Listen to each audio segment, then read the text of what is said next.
একটা বড়ই গাছ রোপণ করছেন, আপনার ফল কিন্তু আপেল ধরবে না। আসসালামু আলাইকুম। আপনারা এই যে ঘটনাটা দেখতেছেন, এটা হচ্ছে ঢাকা মিরপুরের ঘটনা। এই 4 সন্তানের জননী তিনি, 70 বছর বয়স প্লাস। সে রুমের ভিতরে পড়ে মরে আছে, কিন্তু সন্তানরা তার খবর নেয় নাই। অথচ 4 জন সন্তানই বড় বড় ডিগ্রি প্রাপ্ত, ভালো উচ্চশিক্ষিত, কিন্তু এটা ছিল তার নিজের হাতের কামাই। সে যখন বাচ্চারা ছোট থেকে বড় হয়েছে, তাদের ভিতরে পরিপূর্ণ যে ইসলাম শিক্ষাটা, তারা ইসলাম শিক্ষাটা পায় নাই।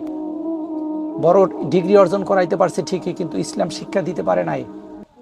কারণ ঘটনাটা এরকমের যে, আপনি একটা বড়ই গাছ রোপণ করছেন, আপনার ফল কিন্তু আপেল ধরবে না, আপনার বড়ই ধরবে। ছোট থেকে যেটা শিক্ষা দিয়ে আসছেন, বড় হয়ে কিন্তু সেম ঘটনাটাই কিন্তু আপনার বেলায় ঘটছে। তাই এর থেকে আমাদের একটা শিক্ষা নেওয়া উচিত। আমাদের যে শিক্ষা ব্যবস্থাটা, এইটার ভিতরে পরিপূর্ণ যদি ইসলাম শিক্ষা না আসে, তাহলে আপনার আমার বেলায়ও সেম ঘটনা ঘটবে।